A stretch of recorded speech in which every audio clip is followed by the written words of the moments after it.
Nomad Podcast.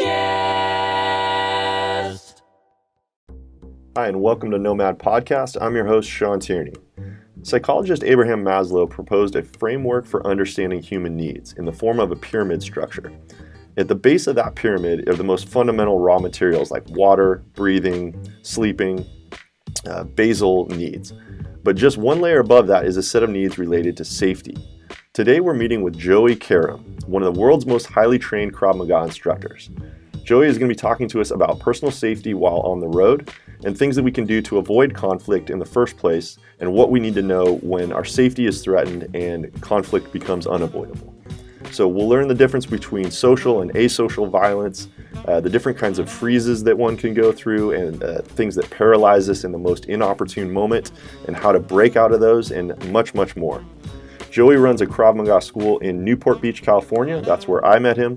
I had the good fortune to train directly under Joey, and Joey has trained directly under the highest ranked living Krav Maga instructor in the world, Ayal Yanalov. So Joey has taught special forces, police, SWAT personnel. He's an incredible teacher. Having trained with him, I can tell you he's basically the real deal. He is Jason Bourne in real life. So I'm very excited. Without further ado, here now is my conversation with Joey Karam. Nomad Podcast is supported in part by Nomad Prep, an online academy that teaches you everything you need to know to take your job on the road and crush it abroad.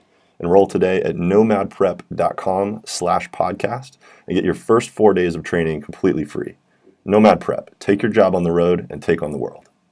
All right, Joey Karam, welcome to the Nomad Podcast. Hey, thank you for having me. Right on. Okay, so let me set this up. So Joey, you are an expert level 1 Krav Maga instructor. You've trained a number of the other instructors out there. I think all the ones in the Americas, or a lot of the ones in the Americas, right? Yeah, I've trained with them, or I've actually traveled to Argentina and some different countries to train Krav Maga instructors as well. Well, I know I'm wearing the shirt here. I don't know if you can see the Mexico. Yep. You had certified the guy that I took from in Mexico City, I believe. So nice. Yeah, he was cool. Yeah, so very accomplished Krav Maga instructor. What is, for those people that are listening who are not familiar with Krav, what is Krav Maga? It's magic. Just pure That's magic. pretty much it. It's just pure magic. No, it's just a reality-based combat fighting system. So basically, we teach people how to defend themselves in a combat situation. Combat meaning a fight or a self-defense situation. We have no game. There's no rings. There's no competition. It's purely reality-based, practical type of self-defense. Yep. And why do you think this is important for people to take it? And the context here is that I took some Krav Maga from you at your school in Newport Beach. That's how I first got introduced to it, and I was immediately infatuated. Like, to me, this is the most sensible, practical thing that one can do to improve their security posture in terms of personal safety. So why is this important? In your opinion, why is this important? There's a lot of answers to this question, but recently I've been kind of going towards the answer of it builds confidence, and confidence instills like a posture and an energy that people don't normally have. And so by learning Krav or learning this type of a fighting system, you stand taller, you have this energy that you project that's a little bit different, a little bit more of a confidence-based energy, and that repels people from attacking you. So that's why, in my opinion, it's really important to learn this stuff so you don't get attacked. Not so when you get attacked, you can do something. It's so that you don't get attacked. And then it trickles down into different areas of your life. The more confident you are, the better your business grows, the better you feel, the more sexy your body is, the better relationships get. So realistically, this type of training just helps you in all the areas of your life. So you bring up a really important thing that I wanted to touch on, and I'm glad you mentioned it. There is some stat, and maybe you can remember it, but it has to do with something like women that had taken self-defense were like 70% less likely to get attacked in the first place, let alone know how to handle themselves in the situation where it happened. Yeah. Remember? Yeah. So the exact numbers are not in my head right now. I wrote a blog about this and did a podcast about it, so I think I can pull it up for you. But basically, it's this: they took a study of 100 women in college, and then that's their control group, and then they took another. They took another control group of women in the college too. So 100 and 100. The second group, they trained for 30 classes. I don't know if that means 30 days or just 30 classes in general. They didn't really get too specific, but it's 30 classes. Then at the end of the 4 years of their college, they interviewed both groups, the same exact questions. And the questions were from as basic as, were you verbally assaulted? Were you touched unwillingly? You know, like you didn't want it to happen. Were you sexually assaulted? And then the last one was, the worst one was like, were you raped? And then they asked the same 4 questions to both control groups. The control group 1, the girls that did not train, their stats were, 30%, 20%, 10%, 5% in all the categories. So 30% they're verbally assaulted, all the way down to 10% or 5% that they actually experienced some sort of a rape situation in their college. And then the group that trained self-defense was less than 50% of their answers. So instead of 30%, it was probably 10% were verbally assaulted, all the way down to 0% were potentially raped. So what that tells us is that just by learning self-defense, they didn't even get into these situations. It's not that they had to fight their way out of them necessarily, which some of them might have done, but they weren't even in the situations just from the fact of learning. So that's a big case study right there. Yeah, and it goes, what you call, or one of the things I took from your course was that what you call the wolf mindset. And I think it's this concept of, prey and predator. When you look like prey, you're going to attract predators, but predators don't mess with other predators. So if you carry yourself differently, not saying that you need to be a predator, but if you carry yourself more confidently, you're less likely to attract the predator. Yeah. So it's kind of like what I was saying earlier. If you have confidence, if you know that you can take someone out that comes in and attacks you, if you know that you're strong, you know how to punch, you know how to hurt somebody, then you're going to walk around differently. And maybe less shoulder shrunk. Maybe you'll be a little bit taller. Maybe your eyes will be a little more brighter. Maybe you're going to make eye contact more often with people rather than looking down at the ground every time you walk by them. So by establishing yourself as a confident, strong person, automatically will deteriorate the willingness of an attacker. Here's the deal. Attackers are smart. They're not dumb. I mean, we want to think they're dumb, but the dumb ones are in jail. So the smart ones are still out there, because they're smart and they attack the right people. They're attacking the people they don't think can actually defend themselves. They're attacking the people that won't make a fuss, that might not even fight back or scream. That's who they're attacking. Who's the easy target? Not who's the hard target. Who's going to fight back? Who's aware of me right now? Who's going to scream? Who's going to punch me? They're not attacking those people. Otherwise, they'd be in jail. And most of them are in jail. Now, obviously, there's still a handful of dumbass attackers out there. Sorry about the cursing. I'm not sure if this is a censor. Yeah. No, it's shit. Game on. Perfect. All right, great. So there's a group of people that you're going to run into that are just dumb people that will fight you for no reason. But the majority, the attacks we're actually scared about, the kidnappings, the rapes, the murders, those are usually done by people that actually might have a little bit of an idea how to be a predator. So we have to make sure we can fight off that person. That's kind of like the worst case scenario. Yeah. Awesome. All right. Well, so the whole reason that I asked you to be on the show, because typically this is, this is a conversation with nomads, and it's very centric on the nomadic lifestyle stuff. And what I found is that, in that sphere, people talk a lot about like travel hacks and packing recommendations and all these other things, but rarely do we ever discuss the topic of self-defense and personal safety. I think, depending on where you go in the nomading, in your role as a digital nomad, you could wander into some pretty dicey places. Yeah. So my question to you is, the average person who can't get to a Krav Maga school 3 times a week and actually train in this stuff, what kind of stuff can they do to better, prepare themselves, or better not get in those situations? And then when they're in those situations, be better prepared to defend themselves? Yeah, it's a good question, because, I get asked that a lot. So I have a big, not a big podcast, but I have a podcast, and I get emails all the time from people saying, hey, I don't have a Krav Maga school next to me. What should I do? And the answer isn't go fly and find a Krav Maga school, because that's just not realistic for people. The answer is learn a combative system and get confidence. So what I mean by that is, if there's a boxing school or a Muay Thai school or a kickboxing school around you, train, learn combatives, learn how to punch, learn how to kick, learn how to hit, learn how to elbow. That alone will give you the confidence and a lot of the tools you're going to need. And then you can supplement that education with self-defense type of education. So you can listen to Krav Maga podcasts that talk about mindset a little bit more.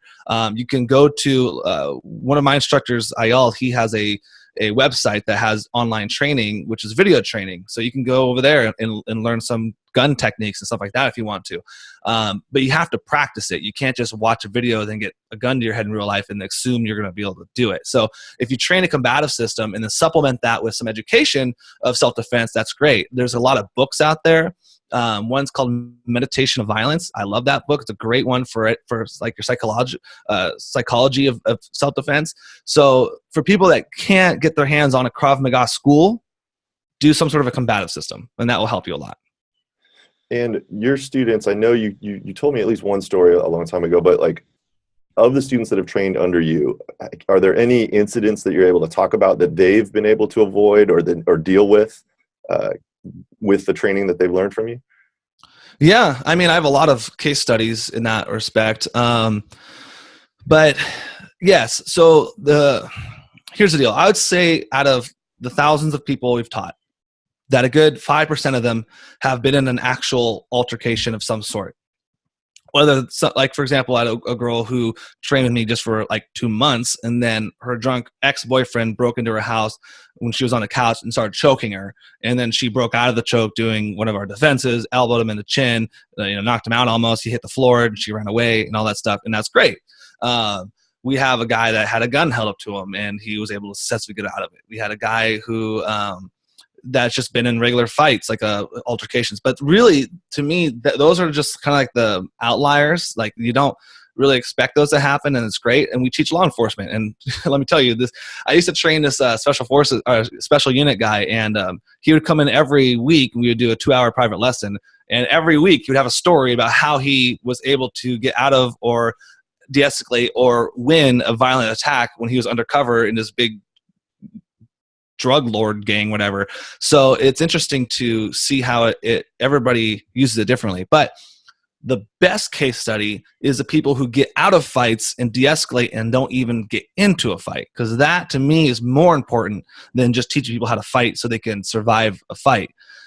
So I've have more stories, and people don't even bring them up because they don't think it's important. But more stories of people saying, hey, yeah, we were walking and this guy looked at us all weird and he started following us, but I was confident, so I stood tall, and then he ran away. Like that, those to me are better than the ones of people attacking them, because sometimes I wonder, like when they're being attacked, I'm like, did you instigate that just so you can fight and test out your Krav?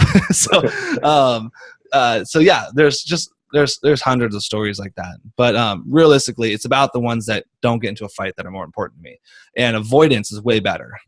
So you must be reading my notes right now, because that's exactly where I was going to go next with this. Is like, people, when they hear of self-defense, they immediately think of the combat component of it, right? But It starts before that. And maybe you can talk a little bit about like situational awareness and de-escalation and all those steps leading up to the last resort of actually having to fight. Yeah, so I mean, it's really simple. It's not that much magic to it. It's, if you get in a fight, you really have 3 options. Option 1, you're going to go to jail because you hurt somebody and they're going to press charges on you. Option 2, you're the one that's hurt and you're in a hospital or in a coffin. And option number 3 is that you're being sued. That's pretty much the 3 options you're going to have. It's not like the movies where you can just punch somebody in a bar and run away. It's just not like that. It obviously happens. I get that. But the majority of the time, you're going to get in some bad situation. So there's 2 videos I've watched recently, and video number 1 was a dude standing on a side of a street, and they're altercating with each other, and they're doing something called the monkey dance. And what that is where there's a little bit of physical contact, like maybe like a push, then they get big. They try to be big and superior and whatever, and they're just kind of in each other's face, just cursing each other out. And then one guy punches the other guy in the face. He hits the ground, bleeding, and the guy that hit him just starts kicking him in the face. And the video is just watching this whole thing happen. And the dude's teeth is falling out. His nose is shattered. Got blood. You couldn't even see his skin anymore. It's just all blood. And people were walking around and like videotaping it, and nobody was helping, of course. So you can't rely on people to help. That's a lesson from itself. And then the dude gets up and he walks away and he's fine. The video later says that, oh yeah, they actually checked up on the guy and he's fine. Cool. Video number 2 was in a restaurant. 2 dudes, this is in the US, 2 dudes in a restaurant got in a same monkey dance, big chests bumping, looking at each other, cursing.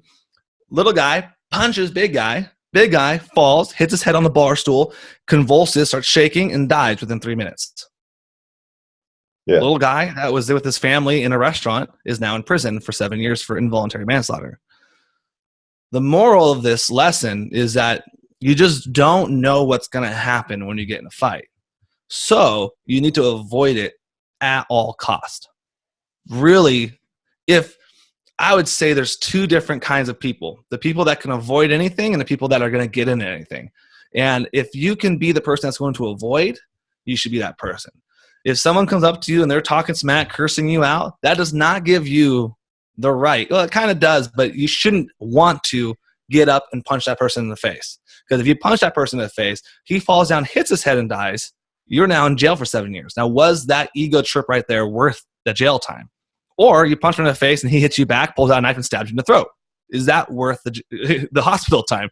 Or you punch him in the face, he walks away, and 6 days later you get served because you broke his nose, now he's suing you. Is that worth it? So really, at all costs, you should be able to avoid the fight. There are two different kinds of situations. We have basically someone is being social, so social aggression, where they're saying, hey, fuck you, I hate you, they're pushing you, they're slapping you, they're talking bad about you, they're looking at you weird. That's social. They're trying to be above you right now. They're trying to be the king. They're trying to be the top dog.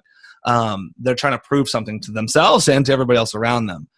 I would argue that 99% of those situations you can probably get out of by talking out of it, making jokes. There's a guy that does something called verbal jiu-jitsu. It's really hilarious. I think you sent me that. Yeah, I'll link to that in the show notes. Yeah, it's awesome. I mean, it completely makes sense. Basically, when someone's verbally assaulting you, you can just make a joke out of it and kind of de-escalate the situation, walk away, avoid it altogether. Sometimes you're not going to look very cool. And that's okay. You know, like if someone comes up to you and assaults you verbally and you're like, hey, you know what, man, it's cool. And you just walk away. That's not the cool thing to do sometimes, but I promise you it's way better than standing up, puffing your chest and punching him out. So that's kind of how we teach it. Then there's asocial violence. This is when there's no talking involved and they come in and they have a knife and their eyes are watering with blood and they're getting ready to kill you. Then obviously that is what we're training for fighting, because that's when there's no talking involved. It's already started. We're got to take them out. Yeah. Yeah, absolutely. And so the distinction there, you said social is one, it's basically you can wiggle your way out and it's not like a life or death, truly life or death situation, but asocial is where it's game It's life or death. This is life or death. Yeah. Yeah. Okay. And that's the worst case. Yeah. So leading up to that, so let's talk about situational awareness, because I think this is important. So just on average, like take walking down the street, I'm trying to envision the scenarios that are most likely for folks who are listening to this, where they're in a new place. Maybe it's a slightly sketchy, like we were in Morocco, in South Africa, in Rabat, and it just great place overall, but there were some sketchy areas. And I know there's sketchy areas in every city, you know, if you look for them, but you know, finding yourself in a sketchy area, what are the things that you can do to improve your odds? Yeah. So it's really simple. Don't go to a sketchy area. You know what? I'm joking, but I'm serious. So Bryn and I, my girlfriend and I, we always try to go on little vacations, and I literally find a place I want to go. I go check out this crime stats and their current like violent activity levels, because there's websites for that. And then if it's high, we don't go. It's like, it's that simple. Like, I know it sounds kind of cheesy, but we literally avoid those as much as I can. And if you do go to a place that is kind of sketchy, then you have to have your code red radar on, and that's important. So what I mean by that is you can't be unaware. So let me tell you, I think, oh man, I don't remember it, but there's a stat somewhere of a website that talks about all the people that have died from texting. Like they're on the phone and they get hit by a car. They're on a phone, they step off a cliff. Or they're on a phone and they get attacked. You have to be aware of that. You have to be... If you're walking around a sketchy place and you're constantly on Facebook texting or on the phone, that's bad. You need to be aware of who's around you. So you have to start thinking about that type of stuff. Okay, am I the person that's going to be standing there on my phone while someone comes up and robs me? Or am I the person that's completely aware of my surroundings, not getting robbed? So it's one or the other. I promise you the people that are aware are not the ones getting robbed. It's the people that aren't aware. Like we said earlier, those people are smart. They're not dumb. So number one, get off your phone. Don't look at the map. Don't read while you're walking. You need to be 100% aware of where you're at. If you need to go on your phone, what we do is we actually pull over on the sidewalk almost and kind of put our backs toward the wall, and we'll look at something really quick and stop. It's not like being super paranoid, like we're like, oh my God. It's just more of being aware that I'm not walking into a bad situation. Because a lot of times you'll see a group of people that look thuggish and you walk right into them because you're not even looking at them. So why not stop and walk around them?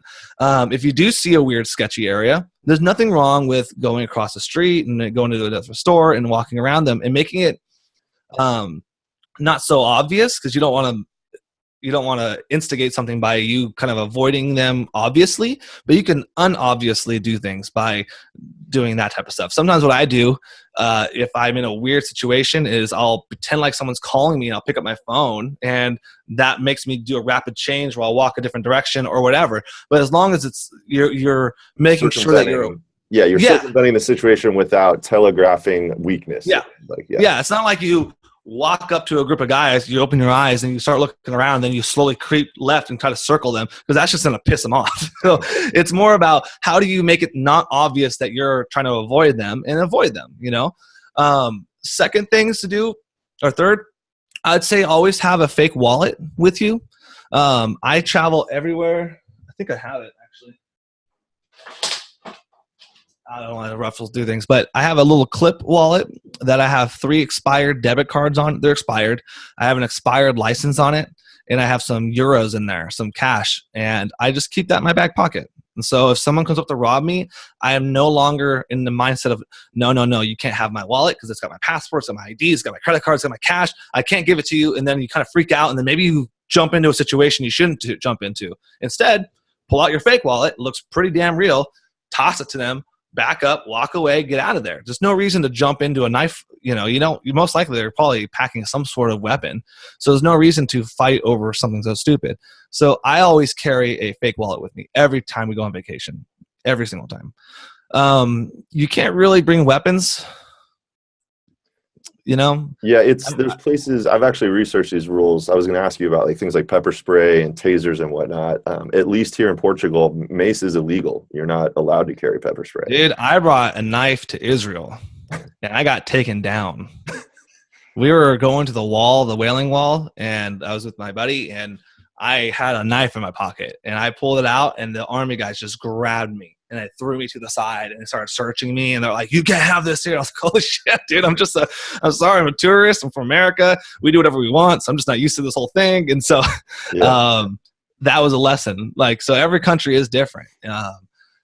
In Argentina, when I was there, they were talking about how you can't shoot somebody, even in self-defense, with a larger caliber bullet. That blew my mind. They're like, if the guy comes in with a 9mm and getting ready to kill your family, and you shoot him with a 40 caliber, you go to jail. It's like, what? So it's just like countries is everybody has different laws. I mean, the U.S. has some really weird laws too. You can't hit people when they're running away from you. It's just really odd. But you have to research your local laws if you're going to do anything like pepper spray or knives or guns or sticks or whatever. I mean, there's some countries that it's illegal to fight back. It is actually illegal to defend yourself, that you're not supposed to. So you really want to figure that out. Obviously, that's a bullshit law. If someone's hurting you, you say, I'm going to be a lawbreaker today. So, but I'm just telling you that there are weird laws out there. So you definitely want to research them as much as possible. Yeah, so know the local laws. Somebody can create a cool database with all the laws. True. Business idea. So avoidance, distance, this de-escalation, this idea of verbal jujitsu, and I'll link to that video that you mentioned because that's a good one. But now let's assume that it's approached the level, you've tried all those things, and combat at this point is inevitable. There is no fleeing. You're backed in a corner. There's no exits. Yep. What is? Can you talk about first off the physiological response so people know what to expect in that scenario, because your body does weird things in that scenario. Yeah. So most people freeze. We have all these different kinds of different types of phrases, and we won't go into all the description of all of them because I'll take a good hour. But one of the biggest phrases is that your body has this innate sense of, holy shit, this never happened to me before, and I don't know how to navigate it. And so you have this weird freezing moment. And it happens all the time, even in driving and in arguments and stuff like that. But one of the ways to get out of freezes is just to do something. Is to do usually one or two actions. Now, the action doesn't have to be fighting. The action could be anything. It could be taking a step left and taking a step back. Boom. Your body just recalibrated itself a little bit, and now you can probably get out of your freeze. Obviously, the more you train, the more easy it is to get out of your freeze. I always tell people, training is not so you don't freeze. It's so you have less freezing time. So if you used to freeze for a good 5 seconds, now you're freezing for 1 second, because it's just natural to freeze. When something happens that's unexpected, that you're not aware of and you're not prepared for, you're going to react. You're going to freeze a little bit, and that's okay. As long as you freeze and then you can get out of the freeze. That's what's important. Another thing that's really important to understand is that most people that I train, all people that I train, because I actually kick people out that I don't like. When I say don't like, what I mean is they aren't a right fit for learning this type of a system because they're just not nice people for some reason. And I'm assuming your clientele is the same way, but we're all nice people, so we don't naturally want to hurt somebody. And what happens is when you're attacked, that comes out a little bit because we're so socially adapted to that. When we're in school, we're not allowed to pinch or hit kids because we get in trouble. We're not allowed to push. We get really reprimanded when we have any type of violence or action like that. And especially in like our culture nowadays, there's like zero violence in anything. Even they pretty much don't even give you aggressiveness in sports anymore. So what that does is that when you get into a fight, when someone attacks you, that training that you've had your whole life to not hurt somebody comes out. Yep. And you don't want to hurt them, even if they're a bad guy. It's the weirdest thing. It's happened to me. It's happened to people I know, where all of a sudden you're like, no, don't. Like you keep trying to push it away, like it's good. Like don't let it happen. Don't let it happen. But it's already happened. You got to get over that. It's called a social freeze, and we have to figure. As long as you're aware of that, you're better off. So most of the time, people's first punch is 50% power, and there's a pause behind it. Kind of like when people shoot. So they'll punch something, boom, and then they'll kind of freeze and look like, what did I just do? Are you okay? Did something just happen? Like, and the power of the punch is usually a lot less because of that social freeze that I don't really want to hurt them. So I'm just kind of like, boop, like plugging a hole a little bit.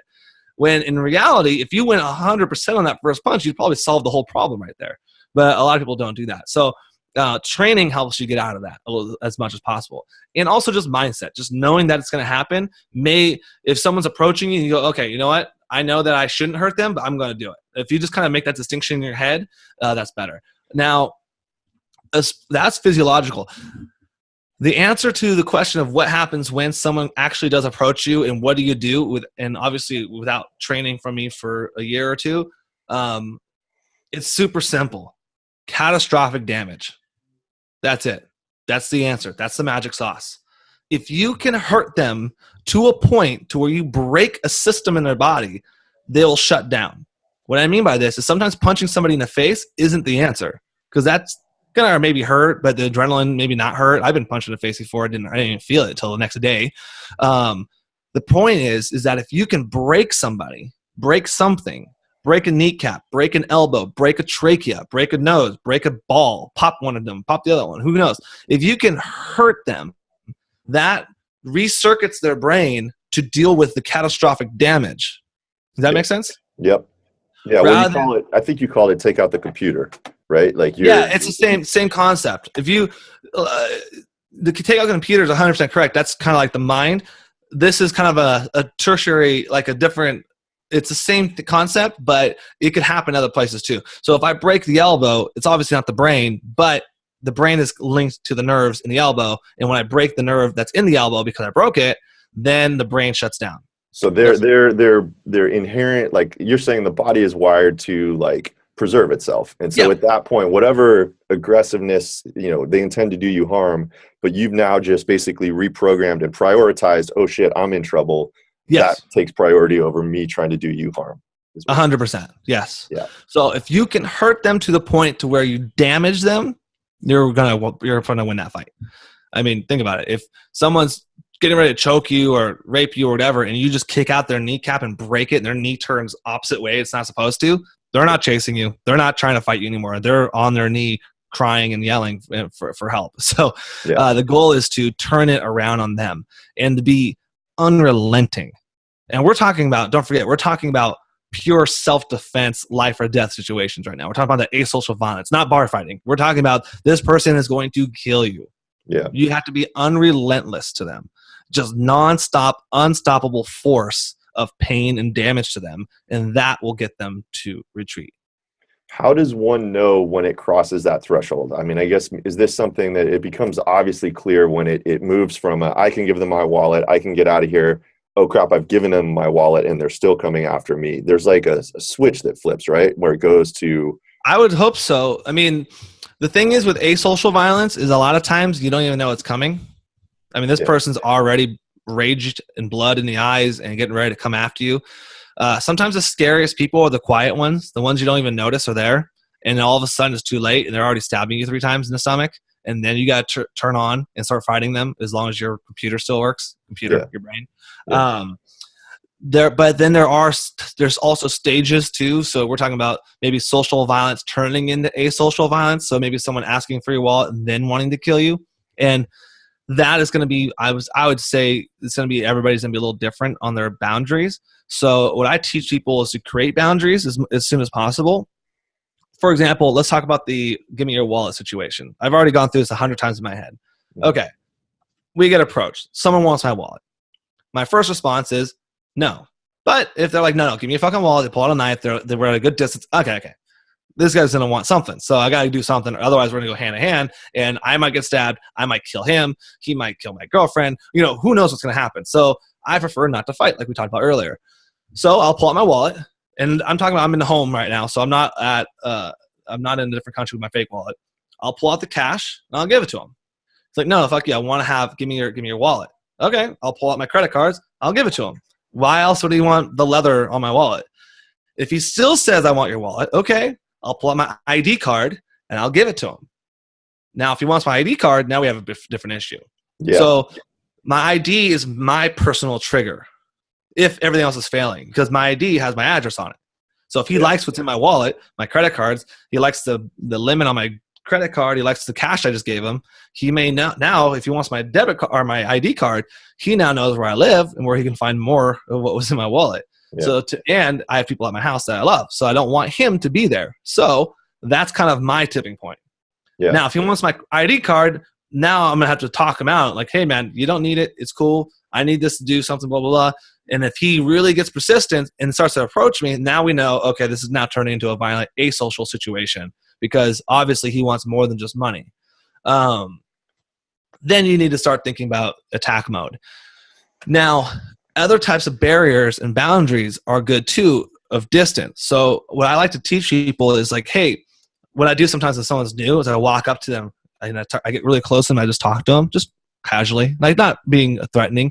And you can see they get a little uncomfortable. And then I point out, hey, you're uncomfortable. That's your boundary, right? Like now you know that's your boundary.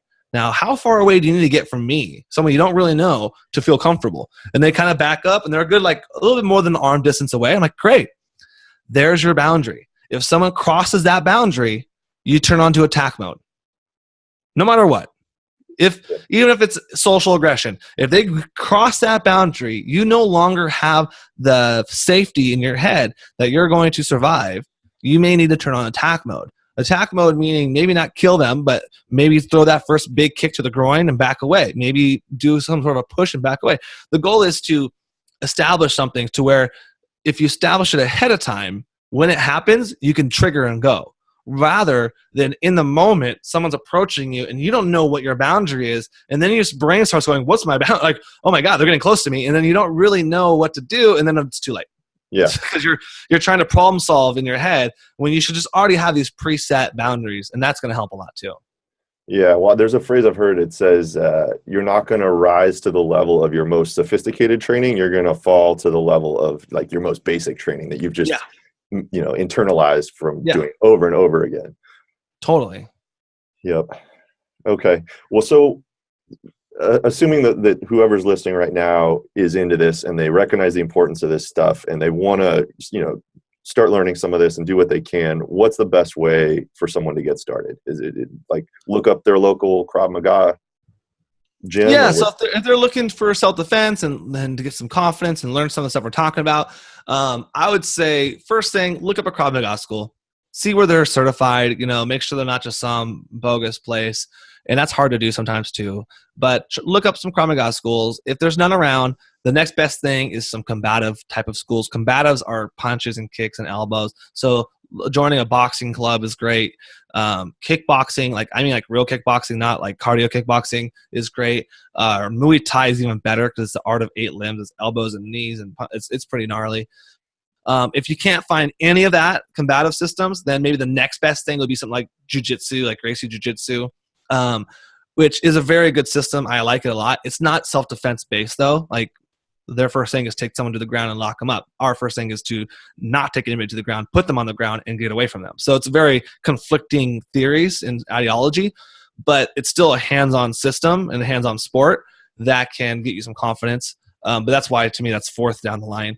And then while doing that, supplementing some self-defense mindset training. So going to seminars if you can find some seminars that are local, reading some books, or taking some online courses like the Max Krav Maga Global one. I have a podcast that we talk about this mental stuff all the time. You can listen to that. It's free. You can kind of get your head in the game around that too. Because if you can get the tool sets, the tools of fighting, and marry that to the mindset, then you're going to be okay. You're going to be okay. Obviously, you won't know how to defend a gun to your head. You need actual hands-on training for that. But for the most part, you're probably going to be okay. Cool. Well, and the other thing is, like, to me, it's also a heck of a workout. Like, if you want to just view it purely from the, like, I could go do CrossFit or I could go do Krav. Krav is, in my opinion, even harder than CrossFit, like from having done both, because you're just going for an hour, just all out. But if you just look at it purely from this is exercise with this beneficial byproduct of, it also teaches you this skill that might someday save your life too. Yeah. Whatever it takes to motivate you to go do it. Yeah, I would say like 80% of people that come in are that. They're like, I'm bored at the gym. This is just really good exercise. And also I learned self-defense. For me, it kind of pisses me off a little bit because I'm like, dude, you should be here to learn self-defense. And as a bonus, you're getting exercise. Yeah. But it's just not that case. Unfortunately, the way we are around here, people just want exercise to look better. But that's okay. I'm glad to train them because the best part is I love it when people come in. Like I got some people just came in recently that didn't really want to be there. They're just kind of there to be there. They want to work out, do something fun. And all of a sudden it turned. Like you can see their brain like, ooh, I want more. I want more of this. Like, how do I get more? And so now I'm like, okay, good. Like you drank you're in now. You get it. You get the sugar coating was the exercise. I just got him. Yeah. Nice. Totally. Where can people find your podcast, Joey? Just type in Krav Maga podcast anywhere. iTunes, SoundCloud, any podcast stream. Krav Maga podcast, first thing that comes up. It comes up on top. We're number one. So for the Krav Maga stuff. So you'll find it. It's easy to find. Cool. And if you are listening and you happen to be in the Newport Beach area, go to Joey's studio for heaven's sake. He's got the best Krav studio in California, in my opinion. I heard nomads love Newport Beach. It's just it's not at all where you go probably when you're being a nomad. No, well, hopefully there's some prospective nomads. Maybe there's one. Who knows? Maybe we get one person who's totally. As long as the goal, like we talked about this earlier, the whole point of this podcast wasn't to get me members. It was to hopefully put in the minds of people and plant a seed that you don't have to be big or small or strong or weak. It doesn't matter. As long as you understand self-defense and your awareness goes up and you can learn how to get your confidence to go up. And if the worst case scenario happens, you can learn how to do some catastrophic damage. You're good. You're set. You don't need that much more than that. And that's what we teach. That's all we do is we teach people how to get out of these shitty situations, how to deliver damage to the person, and how to avoid things. Obviously, we have a big curriculum that we teach gun to the head and 5 different options and kidnappings and carjacking seminar. Like, I get it. And that's all fun and it's important, but you don't have to have that to at least stand taller, And just by standing taller, you don't get attacked. We already did our jobs. We already saved someone's life. So that's the whole point of this. Yeah. Awesome.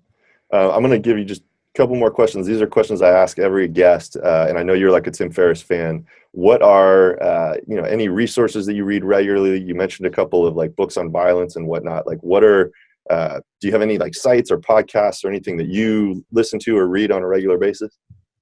I do, but are you talking about pertaining to self-defense? I actually know anything, business or just personal, whatever source that you happen to read on a regular basis. Yeah. So I'm a big fan of books. Sean and I exchange book recommendations all the time. Right now, I would say my biggest thing is I'm trying to learn more about uh, the connection between your body and your physicality to your business, to your mindset, and to your relationships. So I'm starting to get into more. There's this guy named Garrett J. White. He does this thing called the Warrior Movement or Wake Up Warrior. And they dive really deep into these things. So every day I've been learning some stuff from them, different stuff about the body, different stuff about the mind, different stuff about the physical aspect of it in relationships, and how once you master each section of these things, your overall game elevates naturally. So that's kind of been my daily thing right now. So if you're a guy, it's not as pertaining to women. It's more of a, you know what? I take that back. They just developed a women's program. But if you're a guy out there that's kind of looking for that type of idea, I'd definitely check it out. It's called Warrior Book. Cool. And I'll link to that in the show notes. Before we were chatting about the Seth Godin book. You want to mention what you took from that one? Yeah, Tribes. I just read that a couple days ago. Basically, this book it's actually an older book, and he was way ahead of his time. But now when I reread it, I was like, oh my God, I get what he's saying. Basically, he's talking about not building a product or a service, but turning that into a movement. And he calls it a tribe. A tribe is a movement, a group of people that are all going to one common area. And so I've been loving that book because he talks about creating a mission of where you are currently and where you want to bring and where you want everybody to go, and how you can bring people onto that movement. And so for Krav, we're trying to create a movement of self-defense and confidence. Like, how do we get people that aren't confident to become confident, even at a larger scale of just in the school? So that's what we've been working on this last month and a half, 2 months. Yeah, it sounds like I definitely need to pick that up, like you said, for this podcast and for the whole movement around the nomading stuff. Well, I mean, the whole nomad experience is a movement. I mean, there's a reason why people are joining Nomad Prep. There's a reason why people are joining, what's the one you went on for the year? The remote year. Remote year. They're joining it to be in a movement with people. Yeah. Otherwise, they'd just fucking be nomading by themselves. So, of course, you have those people that nomad by themselves, like you're nomading by yourself, but yet you're still very driven and very connected to the community of remote year. So that's a movement. They're creating a movement of people that are set entry, that want to become more out there and experience more of life. So that's a whole movement in itself. So just by taking the concepts and tribes and putting it into Nomad Prep, I think you already have a movement, so why not just put fire on that thing? Yeah. Awesome. All right, well, Joey, we've taken up enough of your time, man. I can't say thanks enough. Joey Karam, it's Nomad Podcast. Krav Maga Podcast. If you search Krav Maga, you're watching the Nomad Podcast. It's Krav Maga Podcast on iTunes or any of the major sites to find his podcast. Thanks again. No problem, man. Thanks for having me. All right, cheers. Okay, that was my conversation with Joey. I hope you found it useful. As you can see, Joey is very knowledgeable on the subject of violence and conflict, and yet he's also very down to earth and very approachable. So if you have a question for Joey or you need clarification on something, you can leave a written comment under his episode on Nomad Podcast. You can also leave a video comment and he can respond to you. So we're now syndicated via most major podcasting platforms. It's exciting. So we're now carried by Apple and Google and a number of others. So you can get downloadable audio for the latest episodes purely by subscribing via your favorite platform. Just go to nomadpodcast.com and you'll see in the header link there's a subscribe button. Or you can also add your email in the footer and be the first to know about new episodes by getting an email from us. So if you're considering doing a nomadic travel program, you can save up to $300 off select programs simply by applying via our discounts page. You'll find that link in the footer of our site under program discounts, or simply go to nomadpodcast.com/discounts to apply for any of the available programs. Note, if you do apply directly to the program itself, it does invalidate your opportunity to get this discount. So make sure you apply via the form on our site. Nomad Podcast is supported in part by Nomad Prep, an online academy for aspiring digital nomads to help you put your preparation efforts on rails. Get the first 4 days of this 2-week program completely free, and this program is by yours truly, by going to nomadprep.com/podcast. Nomad Prep, take your job on the road and take on the world. Lastly, I would love to know what topics you want to hear about and what guests you want to see me bring on future episodes. You can send me an email to admin@nomadpodcast.com. That will go to me. Up next, on the next episode, we're going to be talking with one of the co-founders of Wi-Fi Tribe. This is a travel program that is an a la carte style. It caters to folks who want to be able to bounce around and not commit to a full year of travel. So we'll be talking to Diego of Wi-Fi Tribe next. And other interviews coming down the pipe. We're talking to more domain experts like Joey. So in areas that I think they're important, I'm going to drive this, but things like maintaining your health and wellness on the road, so exercise experts, nutrition experts, best way to find high quality remote friendly work, whether you are freelance or if you're looking for full-time employment while on the road. We'll be talking to some experts in that regard. Also sleep hacks you can use to ensure that you're able to sleep when your bed is constantly changing every week. I personally have grappled with sleep, so that is a topic that is near and dear to me, and we're going to be talking to some experts on that. So for these tips and more, tune into the next episode of Nomad Podcast. Until next time, thank you for listening. It's a big world out there. Get out there and explore it, and I will see you on the road. Nomad.